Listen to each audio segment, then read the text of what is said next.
Right, here we go, everybody. So we're having Scott versus Murray for the UFScotland League, and we're just going to highlight over what they're both playing. So Scott is playing Morrigan for a wee change, so this will be quite interesting. So he's jumped away from Andy, just trialling up something else. So Morrigan, 6 hand size character, 28 health, has a once per turn response, which is lose 3 vitality after your opponent makes a check to play a card that's not a block. That check gets -3. Failing this check doesn't end the combat phase. And enhances discard the top card of your deck. If you discarded a block card, this attack gets +X or -X speed equal to the difference between its control and printed block modifier. Pretty decent. Aye, not played Morrigan in a while. I think the last time I played somebody playing Morrigan would have been Gordon. Now we're going to highlight over the new badging himself, Astaroth, obviously. Yep, Adam, this is the new Astaroth already constructed by Murray. So Astaroth 5 hand size, 37 health, has one response, 2 responses, 1 form. Response number 1: after you commit 1 or more foundations to pass the check to play an attack, that attack gets +X damage. X equals the total printed difficulty of the foundations committed. And the second response is after your attack deals damage, deals its printed damage or greater, ready 1 foundation. It's not been ready this combat phase. And the form, love this one. This is so cool. Once per turn, your next attack gets +X difficulty. If it deals damage, flip one of your opponent's cards with X or less difficulty. So here we go. This will be interesting to see what's getting played and they're loading up. Think they might have a couple of connection issues and stuff like that if they're loading up, if Scott's not loaded up the Astaroth for the first time yet as well. So hopefully it's all well and good and we'll see how it goes. So obviously we'll also highlight the card sleeves Murray is using for this week, which is Birthday Boy Scott. So here we go. So Astaroth to start. Just going to turn the screen around a bit, see how this goes. This will be interesting. So 28 health to 37, not too bad. A bit of a balance in that. It will come down to if Scott can afford to cut and stuff. This will be quite interesting. So Murray starts with a sense of morals. So this will be interesting to see what even Murray has madly constructed in like the hour to 2 hours that Astaroth's been readied up. There's obviously the Shulkin Prince. Checking the Shulkin Prince for a Shulkin Prince. Yeah, this is going to be aggressive. This is the cards, yeah. So obviously an energy absorption. So all the kind of earth cards that you generally think of being the scary cards is definitely what's going to be happening. So here we go. What's this done? Oh yeah. Unholy Prophecy. If there's a printed 6 diff card in your discard pile, this card gets -4. Pretty decent there. Obviously it's a big 5. That's pretty cool. So he does get that as well.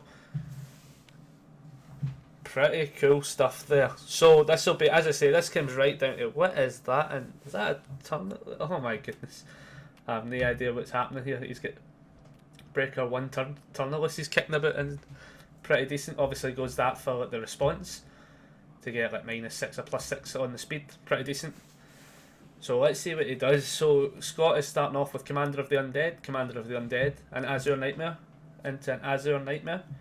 And builds a cheeky 4 as well, so pretty decent stuff there. This will be interesting. Like this is just full on, have no idea what's going to happen. Don't even know what attacks Murray will be running at this point. Let's see. OMG, this is going to be so much damage from Astaroth. Yeah, I think this is going to be interesting to see how this goes, Adam, for sure. Simply just down to the fact that form, it's Earth, like it's all the good Earth stuff is what I'm expecting to see. Obviously a missile launcher, and he checks.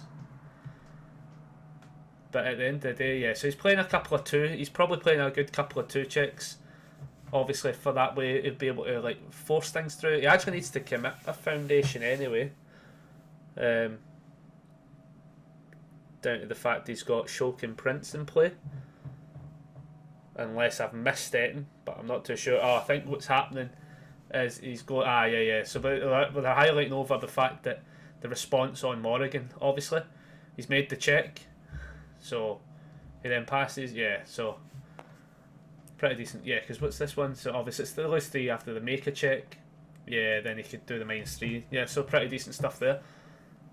That's quite interesting actually how that'll work out. That might not be like if you like negatively affect that check on some of these things, like can you not like commit more and give it extra damage? That's interesting. I wonder how that one plays out. Yeah, this is a tough matchup straight off the bat for Morrigan, I think, because hacking that check, I think overall is a bad thing. So we'll have to see how this goes. Gets the Gemini man up. So for those that don't know what Commander of the Undead does, you flip and discard the top 4 and you may add all character cards discarded this way to your hand. So it's pretty decent that way to be able to pick up obviously his pretty solid 0 mid blocks. But here we go for like a bunch of damage now. So this will just be quite interesting to see what even happens. Because I think he commits the Unholy Prophecy and gets it +5 damage. Oh my god, this is mental. Oh, this is pure scary. So obviously, for those that didn't know, he obviously checked the 5, needed to commit 1 after there was no hacking of the check. Commits the Unholy Prophecy and then gets to respond with Astaroth, which is after you commit 1 or more foundations to pass the check, gets +X damage. That's brutal. And then he's going to then just obviously do a little bit of discarding 4, probably give it speed. Is that what he's going for? Pretty easy OC stuff there. Let's see, I think that also happened as well. Yes, it had many speed, then it's got +2 overall. My goodness. It's just the fact that this is like a partial, but the damage on this is what already 11, 12, 13. Do you know what I mean? Mental off of that 1 committal. Then it deals damage, so he's going to is he not? He's going to like ready up that Unholy Prophecy. Oh, this could be pretty. Oh my god, Astaroth is scary, guys. That's tough. Jeez. So yeah, so for those that obviously are watching, basically he gets the after your attack deals its printed damage or greater, you ready one that's not been ready this combat phase. He's able to ready up that Unholy Prophecy, which is a big 5 diff foundation wise. That's mental. Oh jeez. Like bloody hell. Oh, that is too cool. And then he's got a Shokin Prince, because this is just going to be aggressive, guys. This is going to be one of these. I think this is going to be pure hurt for Scott on this one. So he gets the Shokin Prince, he's all good. Wants an overly dramatic out, he's all good. Here comes another Unholy Prophecy, obviously on a 4 overall. Checks a 3, I want to say, with the new card, with the Titan Bomb. Yeah, it is a 3. So we'll have to check something. But then Scott obviously could hack the check. I think that's what he's looking to do. So he's hacking the check, and he's just going to let it fail, which is fair enough, because at that point, yeah, he can't. Committing too many things at that point just for that one when he's already got one. So it makes sense. And at the end of the day, Scott's had to cut for it. So obviously now there's 2 Shokin Princes in play. So that means that anything that's not a foundation that gets played from either person is getting +1 difficulty for each one. So +2 is already on the board for just playing out generic stuff other than foundations. So attacks, assets, actions, all a little bit harder to play. Obviously, the whole point of Astaroth having this, I think this is amazing, is the fact. So, like for instance, here we go. So, a Fusion Soul Fist on an 8. Man, does check a 6 though. Pretty solid check there. He definitely plays enough 6s. So, commits 2 and he's all good. So, he's committing the 2 Azure Nightmares, obviously because they have access to readying up. Pretty safe bet there. But this will just be interesting to see what he does with it. So for those that are watching, Fusion Soul Fist, discard 1 momentum, which you can't do. Desperation 4, it was close enough to that there as well. 6 mid 7, so it's going to still do the damage. He's going to be able to then do, obviously, the Morrigan checks a character card, so he gets 6 speed. So the thing for Morrigan's obviously like the differences between the printed control and block modifier. So hitting a bunch of these kind of chump blocks, as we call them, is just pretty decent for 6 speed, obviously, and it's pretty decent that way. And then let's see. And then obviously triggers energy absorption on his enhanced for Murray. Discards top 3, and then if he's got more vitality, which he still does, -2 damage. obviously he's going to be able to take a little bit less when he doesn't block some of these as well. So this will be interesting. This is just one of these cards, let's be honest. He's probably not blocking it. And then when he goes to take the 5, he'll take 4 overall. Now he does check a 3, so he will have to commit something, but it's definitely worth it. Yeah, and then takes... So he would take 4, gains 1, so it's pretty decent. I'll take 5, sorry, gain 1, so he takes 4 overall. So then, Damnation plays it out, and he's all good, and he passes there. So, interesting stuff. Scott left with 2 cards in hand. Murray draws back up to hand size. Only a 5-hander, but definitely one of the stronger 5-handers that I think we're going to see in a long time. Of course, there's a Dragon Tongue in Murray's deck. Yeah, that is very true, but it makes sense to have that card in the deck. It's a big... Is it not like a pure 7 diff? Yeah, like 7 diff, and you have to commit a bunch of cards to make it pass. I would do that. Like, it's probably the best 7 diff for his options there, and it does so much for him as well. Yeah, that's brutal. Don't know how many he's running though, mind you. Though he could be only running 1 or 2. I don't know if I would overly put anything over that. It's damage can't be modified though, right? Oh yeah. Yeah, damage can't be modified, I think, isn't it? Is it damage or speed? It's one of them. I've not looked at that card in ages. Somebody look it up on Ultra for us. So we'll see what happens. So obviously it plays out a missile launcher.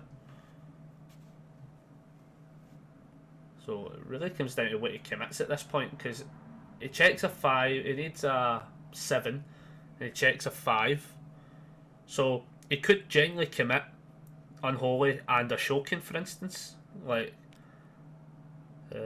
well, I think Scott hacked the check, didn't he? Oh, he did. Scott hacked the check. That's going to hurt. That's going to be brutal. What's that like? No, it's speed cap modified. Yeah, so the damage is still good. Yeah, I knew it was one of them. I just couldn't for the life of me remember. So, at the end of the day, this is now 2, 7, 8, 9, 10, 11, 12. Oh my god, that's so much damage. That is busted. Oh my god. So he gets the check hacked, and then obviously commits out for it basically. And just look at that, like it's like 14 odd damage or something added to this just off of that response from. That's mental, guys. Like, especially on a bloody missile launcher. My god.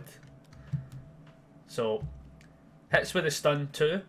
Obviously, Azure Nightmare does it, and then is it just when it's discarded and he then loses the life. Yep, magic.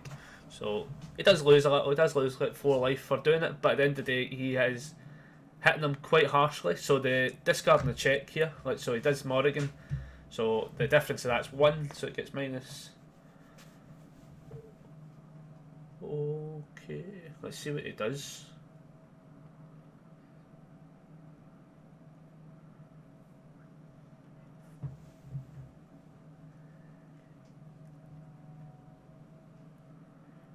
Let's see what he does. There's a bunch of options here. So he discards the top 4, and he's going for, could be speed, could be damage. I think he's going damage. So yep, he is selecting damage. So that was obviously off a missile launcher. This is interesting stuff. Just so everyone can see. So he does have access to EX as well and stuff like that. So it's pretty decent going.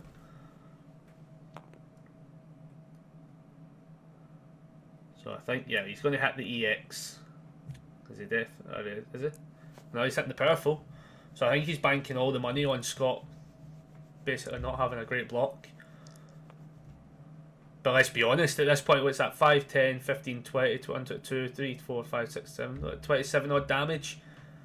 God's sake, that's broken as hell, man. That's a tough one to get through. Does hit with a perfect block though. Now the interesting thing will be what he does from now. Does he continue attacking? Maybe a bit rough. Nah, he's going for foundations at this point because I think he's not got enough to fully set up for it. Does check a 3.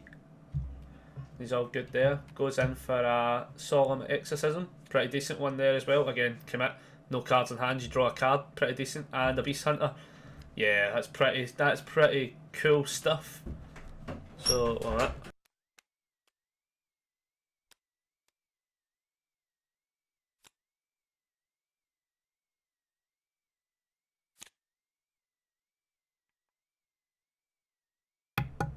Right, let's see what happens. So he gets a decent enough build, obviously, from that. And then he's obviously got like a Beast Hunter out now. He's got a block, and then he's got basically one in hand. He'll be able to draw and stuff. There's a couple of options here. What I do like is the fact that he has got the Second Sanctity out, which is pretty decent. Obviously, he can discard 3 cards to minus the speed, which is good. Gives him some options. In the chat, we're seeing Scott's deck is in a really good position to stop these non-throw attacks. Mega damage means nothing if it has no speed. Yeah, it's totally on the point there. At the end of the day, yeah, as long as he can block and he keeps the right blocks in hand, then all these non-throws, as much as they're doing stupidly lethal damage times 2 and stuff like that, it's like, yeah, if they're not hitting through because they've got no speed. So here we go. Scott is going for a Lightning Torture on a 5. That's pretty decent passes and stuff. So if it's at least 2 characters in stage now, this gets +3 damage, which there is. And then it checks a card, gives it some speed. So let's have a wee look at that. So interesting stuff. We'll highlight just over Morrigan again for people joining. So you discard the top card of the deck. If the discarded was a block card, this attack is +X or -X speed. X equals the difference between the printed control and the printed difficulty. So the numbers you're looking for is obviously whatever the block modifier is in the top right and at the bottom in the small circle. So things like character cards are pretty solid in that option. This is why you play the kind of chump blocks such, because at the end of the day you get obviously having a 0 mid block and the control of a 6, so you get +6 or -6 speed and stuff like that, so it's pretty awesome that way. As I say, you also get the gauge off there. Murray took the hit, got the gauge off, and he's actually stacked Morrigan's. So not entirely sure if there's going to be some janky plays coming from Scott's side of things where there's actually a use for things being stacked. So it'll be interesting to see what we're coming out with. But here we go. Well, yeah, there is, isn't there? He plays Alluraphobia. I forgot that's what he checked. So, yeah, obviously Alluraphobia gets +2 damage for each character card in your staging area, and +1 speed for each character card in your discard pile. So the idea, obviously, with Alluraphobia, pretty decent here. Stack, obviously, Morrigan's, get extra damage, and then at the same time as well, hope for a handful of your chump blocks being in the discard pile to allow you to get that speed. Obviously, you can remove 1 card from the staging area to double this attack's damage. There's a good couple of options here. And it's also pretty decent because at the end of the day, Murray might not have a great amount of stuff to use right now, so Scott could potentially get a wee bit of cheeky extra damage through here and start wailing through. Top of that, the checks are pretty decent. So, let's see what he does. So, nice. So already racking up the speed. That's pretty decent stuff. So Murray now discards the top 3, gives it -2 speed. So already that card's fair and it's doing its fair share. Obviously, Alluraphobia in itself, obviously got the damage and the speed from its own enhanced, and then it's obviously now checking Morrigan. Checks in a character card, gives it another 6 speed. So now it is currently at something scary high number for 6 damage. If it removes the card to the staging area, you can double it to 12. I don't really know if it is get anything else to do on damage. Yeah, he could do this one. He could. I mean, this is the thing. He could commit that, and he probably is going to be able to give it easily 4. Like there's definitely at least 4 in there. So now if only there was a Confronting Jade out, yeah, pretty solid if he had. But even then, I think this could potentially be game. Yeah. So Alluraphobia obviously got the damage, it removes the card, doubles the damage, and the speed is just way too high for him to do it and about. Brutal, pretty close stuff. Definitely had a couple of extra attacks. That was quite scary. I think that could have went either way at one point there, for sure. I think the saving grace has been pointed out in the chat is just that fact that Morrigan can check a good number of cards and just nuke the speed pretty effectively, to the point where, let's be honest, if you're able to hold enough good decent blocks and block on zone and there's not enough throws, Murray is Mulligan, then at the end of the day, if you can't get damage through, that's pretty much game. This is interesting stuff, both Mulligan. Murray to start. So here we go. But as I say, I think if he can work around that, I think with these missile launchers, he might have been better off, I think, using the speed more often than not on that one. Use the discard 4 on missile launcher for damage. I think he might have been better off just doing the speed and forcing some of the scenarios to have actually blocks for them and not making them too easy to block. At the end of the day, let's be honest, I think from at least game 1 we've seen enough of Scott's deck, at least, where I think there's a lot of 6 checks in there, so I think you have to either whittle through a bunch of attacks, find those throws, or help your speed in some format, and hope that Scott, when he's checking to hit your speed, that he doesn't hit it that great. But let's be honest, if you're playing Morrigan, you're balancing out those options, you're making sure those numbers work to the best of your possible advantage, I guess. So we'll see what he does. So he gets a Sense of Morals, a Key to Humanity, and then what's that one called again? Ominous Prophecy, and obviously another Unholy Prophecy. So pretty mental stuff. That Unholy Prophecy is absolutely a beast of a card in this deck. That's a proper scary card. I never even thought about it yet because I've not started building it. Does review a Tira chump block card. So let's see what it does.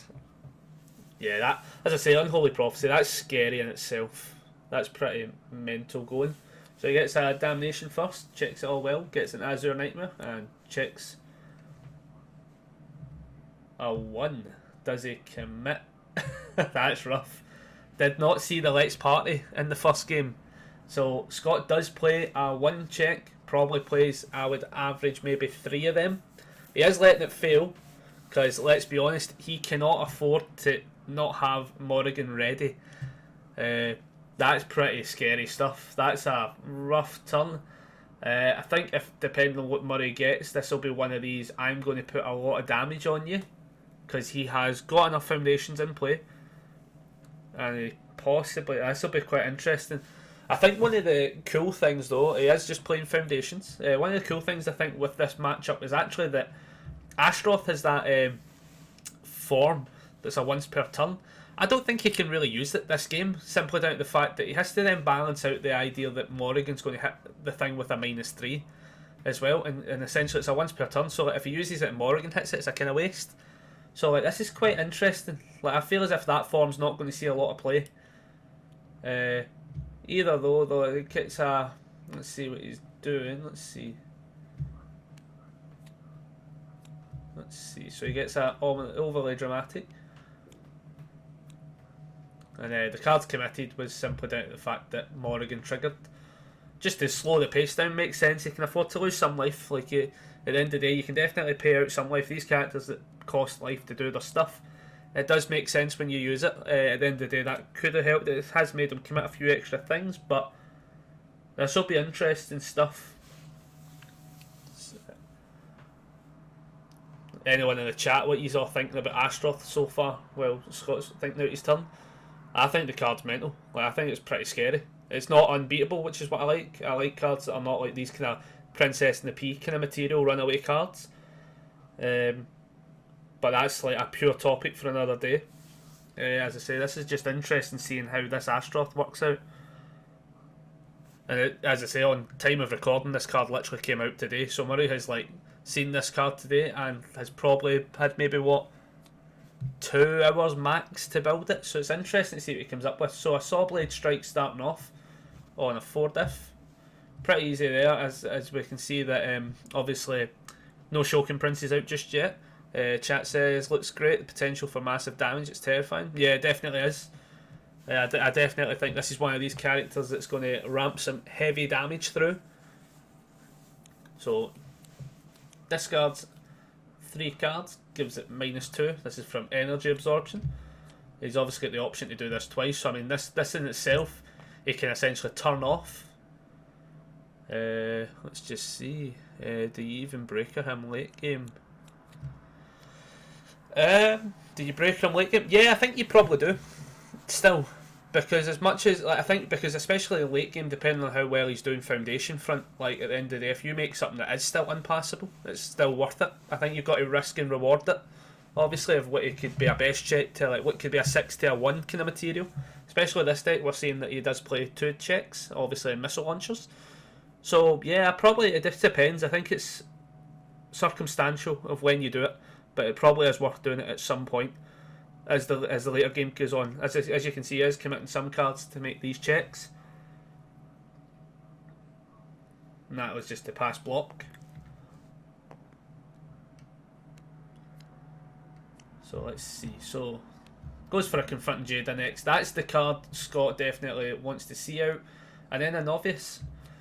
First form destroy. For the rest of your turn, players cannot play abilities that gain vitality or grant damage penalties. That's pretty awesome. And the other first form, if he chooses, is for the rest of the turn, players cannot play abilities that add cards to their hand.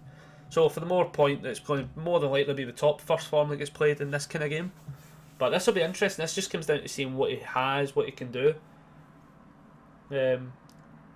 Let's see what he does.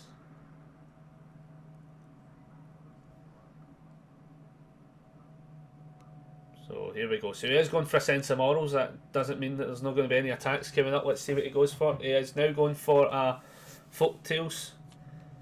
So he does check it. Sees if the hat doesn't want the check and hat. So he's all good. Discards top 3. Has 3 or more foundations in the staging area and adds it down. So here we go. Because at the end of the day, obviously Morrigan has that. It's a once per turn response. So I think the idea is you've got to kind of bait it out and just kind of hope for the best. So on a 5, so this will be interesting. So on a 5, checks a 2. Now is this where, this is the tough one, is this where you would then as a Morrigan player trigger the -3 on it to make him have to check more? But then again, you might just let it fail and you've now used up. This is where all the tough calls come into play now, for sure. They're definitely highlighting over it, because it really comes down to a tough one. The thing is, if he minuses it, you could let it fail, but if you let it pass, look how many of those foundations you're committing. So he is hitting it with the -3. So this is now where this will be interesting. So it hits it with a -3. So he's essentially checked a -1, which means he's got a hell of a lot of things to pass. So, but I think it's probably worthwhile. Maybe depending on what else he's got in hand, it's the kind of thing where that's essentially a baited out scenario where you could afford to lose that one, discard it, doesn't end your combat phase, and continue attacking, knowing you don't have to worry about that, and you can play a little bit better. But then at the same time as well, he is going to commit a lot of cards for it, and he's going to get a lot of damage. Like, look at this. So this is going to do 2, 5, 7, 8, 9, 10, 11, 12, 13, 14, 15, 16, 17, 18, 19 damage off of that response goes on to that missile launcher, guys. That is, oh man, that is so cruel. Like, I mean, they've actually had to bust out bigger dice. Like, that's when you know a character like can just absolutely pop off on damage. My god, that is so much damage. So like, what did I say? Like, was that like 19 still to them plus the 6 to that, like 25 damage? Now, as I say, this is probably the time where he really should be probably discarding for the speed. I think that's why they commit. Scott responded with Morrigan in chat, guys. So it was another -3 to the check. Yeah. So his options there was he had to commit basically out for it, because he checked a 2 with a -3 on it. Then that's pretty solid stuff. Obviously, the options he had there was either commit out the way he has done it. Now he has done the discard 4 from missile launcher for 4 speed. Pretty awesome stuff there. But as I say, he committed out a bunch because he's going to get all that extra damage. Or he could have let it fail and it wouldn't have ended his combat phase. So, like, couple of options. You don't need to commit 6. What's that? 5. Let's see, I wonder. 1, 2, 3, 4, 5.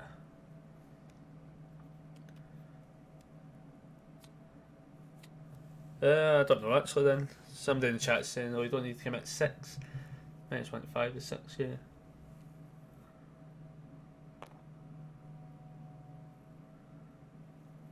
Yeah, that's interesting. It would only be 6. Unless anything else had hit it, but I'm not too sure if it had, but I don't think so. Oh, Murray might have actually made the difficulty harder, Adam. That's probably what he's done. He's probably made the harder by 2. I'll highlight that again. Yeah, he probably did the form, the once per turn, for an extra 2 to the difficulty, so it was probably on a 7. Checked a 2 and it was probably pretty rough that way. Obviously then hitting with the -3 and stuff. Pretty good. I think Scott's probably the best one for when he does something on the character. He does tend to like ping the character, so I do get a good insight of that. But yeah, that was good shouting out. Yeah, so he commits the 8 down to that. So yeah, we've worked this out pretty well, chat. So let's see what happens now. So obviously, like, damage is blocked, everything's all good. Plays out a few extra cards. I think he played out another Unholy Prophecy, Sense of Morals was played at the start, and then the other one was Solemn. So he gets a good couple of cards out at this point. He's what, 3, 6, 9, 10, 11. He is at deadlock, so not entirely sure if Morrigan is playing any deadlock attacks, but it'll be interesting to see what he has. So he's sussing out his turn, he's balancing it out, he's seeing what his options are. At the end of the day, Astaroth's still unhit with 37 life, so he is actually doing the first form on Revoke. So building a few extra wee things, he's going to get an extra foundation. I think at this point, yeah, he probably just needs to keep up the pace with foundations, which is fair enough. And so far so good, but definitely might need to hold some things. I think Scott's a fairly competent player that he'll definitely be holding low blocks. You can almost guarantee at least one of the 3 cards is a low block. Scott's always really good at holding the most important of the blocks. At least he is when he plays against me, but he knows my decks well enough. So Murray drawn back up to 5, start his turn out. So here's where it gets interesting. So at this point, I can see him hovering over all his cards, so I'm going to assume he's probably going to be trying to do that form.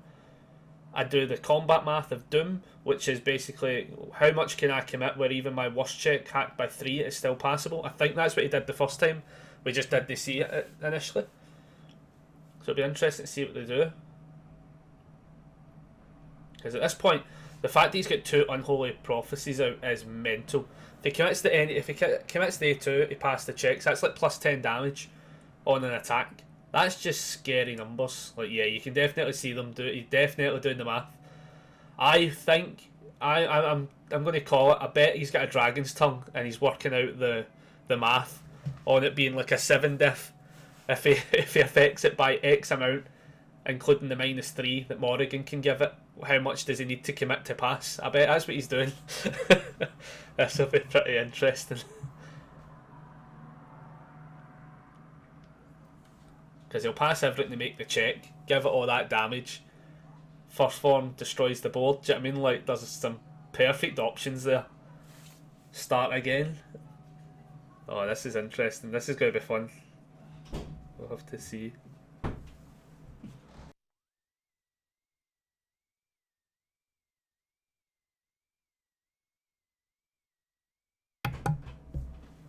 So let's see what he does. You can just tell there's like absolute scary math going on right now. Usually when I play games against Murray, this is one of these moments where he goes, give me 5 minutes. And this is him now sitting through every bit of math where it's like, I think he's at a point where he's probably looking at this board going, can I do 20 off of an attack? Hell, can I do 40 and off of a throw? Look, it's a Dragon's Tongue. Called it. We called it, guys. We're just too good at this game. We know what we're doing. Aye, Dragon's Tongue, Breaker 2, Powerful 5, Speed of this attack can't be modified, and the first E is if this is the first card you play this turn. Destroy all assets and foundations. No more enhances can be played. This enhanced step. After it resolves, your combat phase ends. So yeah, we totally called it, guys. We're on point. So he's probably affected the first form on it as well. Doing the form, sorry, on Astaroth. We can only assume that's been done. So he did check what a 5. So they're now doing. This is where they'll probably do the math, because at the end of the day, this attack is 5 mid for 7 damage. As long as he commits those 2 unholy prophecies, that's already at 17 damage. So boom, boom. There's another. So yeah, look, I wonder what he affected it by. I would love to know what number he affected this by, where he's had to commit with 1, 2, 3, 4, 5, 6, 7 things. I wonder what. So I would try and do the math quick in my head, but like I want to know what the damage of this thing is. So what's that? 10, 12, 14, 16, 18. My god, 22 damage extra, putting it lit to 29. Something mental, some scary numbers.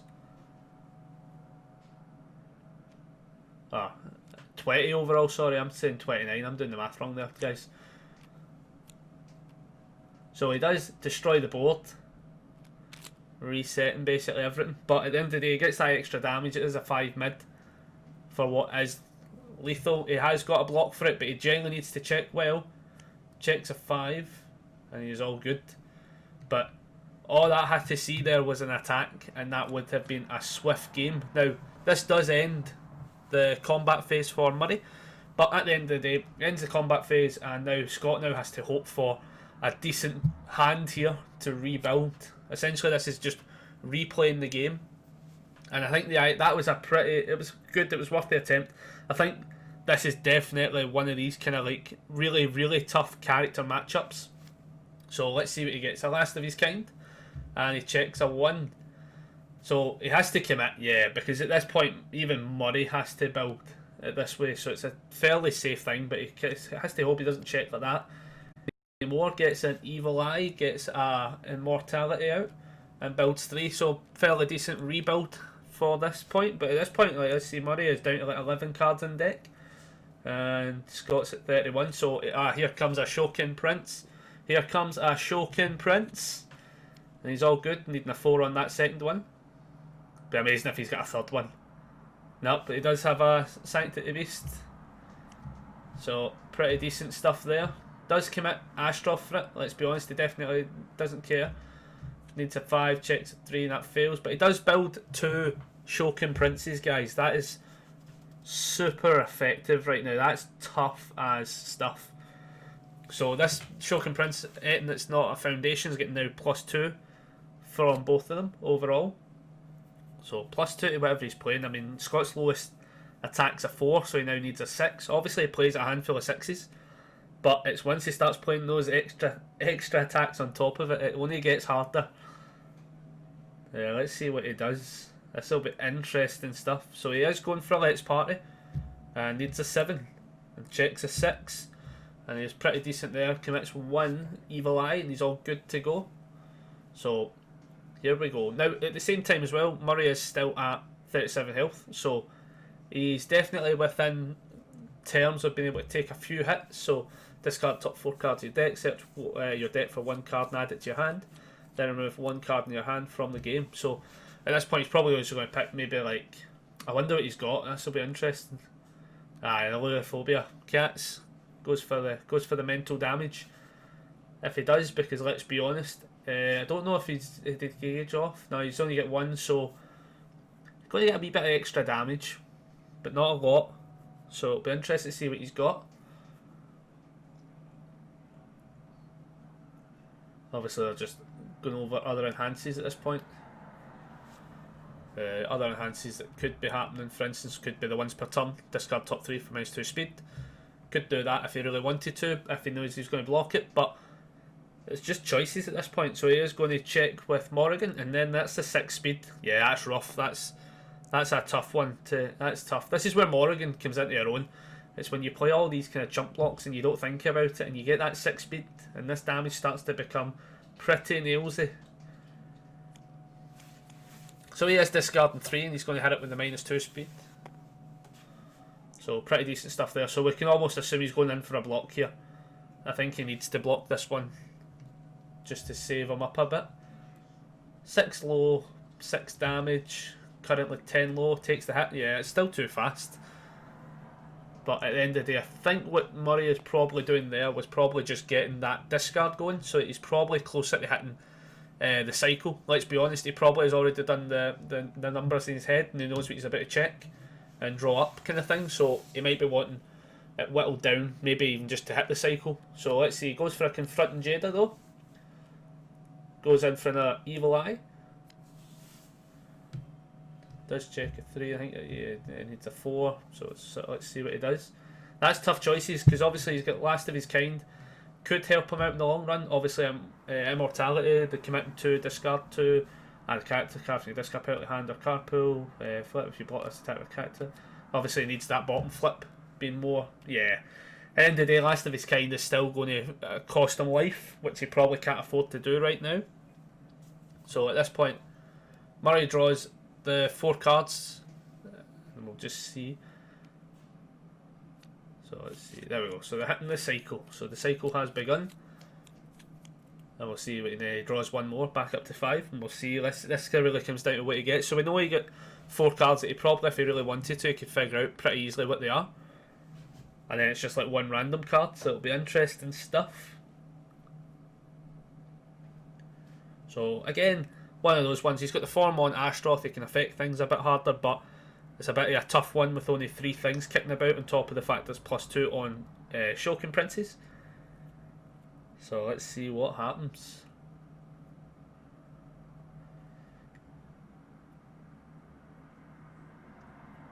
Yeah, so look, you can definitely tell that they are working out numbers. They're doing all the combat math possible right now. So we'll have to see what it does. So again, obviously he might have been affecting doing the form. So he is just going for an energy absorption. Goes for a second energy absorption. So yeah, he's probably worked out the numbers and been like, if I do play something out, he's going to get hit with the -3 to it and stuff like that. So yeah, builds 2 energy absorptions. That's pretty decent. That's something he definitely wanted earlier as well. Being able to discard 3 for -2 damage once per turn is pretty decent. Scott does now review a Turn-a-Loose chump block. Now this will be interesting. Now this will be, so Scott's at 20 health, Murray at 31 health. Now it just comes down to what does Scott get. Can Scott do some wicked damage coming through and win this game 2-0 against the new boy Astaroth? As I say, this is 100% the one of those tough character matchups for a character like this. It really requires you to do a lot more math in your head straight off the bat. So whenever you think about that form, that once per turn on Astaroth, and then obviously counting into that, potentially getting hit with a -3 as well, it's a lot of thinking. Can definitely get away. Obviously he's then got Shulkin Princes out, so there's all these different floating effects kicking about. That yeah, it can be a real tough one. On top of that as well, obviously this whole getting hit with a lot of minus speeds has been pretty rough. Allurophobia on a 6. So let's see what he gets. Does check a 6 and he's all good. Again, I think this is one of the big takeaways so far that we're getting from this, is that when you play enough 6 checks, Shulkin Prince, you really need to see that 3rd. Like for sure. I don't know how many he's running. I'm pretty sure he's running the playset. I definitely would. I would be doing it.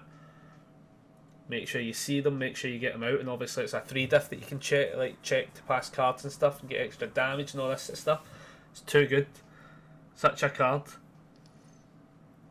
But he does get it. They're now going over, so he's doing the search. Obviously he's looking through what that is, so he's going to get +1 speed for each character, and then he's also going to get +2 damage for the character on the stage now, which is just the 1.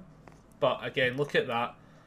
+1 speed for each character in your discard pile, and you're going boom, that's 11 speed. Like, that's just mental numbers, guys. So he discards 3 and he's hitting it with -2 speed, which is fair enough. You might as well start the discard game, but he's probably going to still also wait until, in fact, will he wait? Let's see what he could really do at this point. Obviously, it's doing what currently 4 damage. You could confront and Jade it now and give it a scary amount of damage. On top of the scary amount of damage, you can still then remove a card to double its attacks damage. So yeah, this is quite interesting. I think this will be a right tough one. So let's see what he's going for. I think he's looking at Evil Eye. Remove 1 character card from your hand or card pool. Draw a card. I think that's what happened there.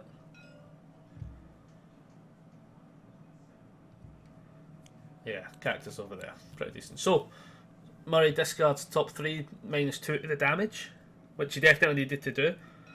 So now Scott is now going to remove another character to draw a card. So he's definitely looking for attacks. Definitely looking for attacks. He's going to get hit with another -2, which is going to now put him to that point where he's now at literally 0 damage. So at 0 damage, he's going to get a damage bonus of like 9 in a second if he does confront and Jade it, for instance, with the option then to double it to 18, but it still has a couple of options, definitely a couple of options. So for those watching, confront and Jada is obviously once per turn. This attack is +X or -X damage. X equals the difference between the attack's speed and its printed speed.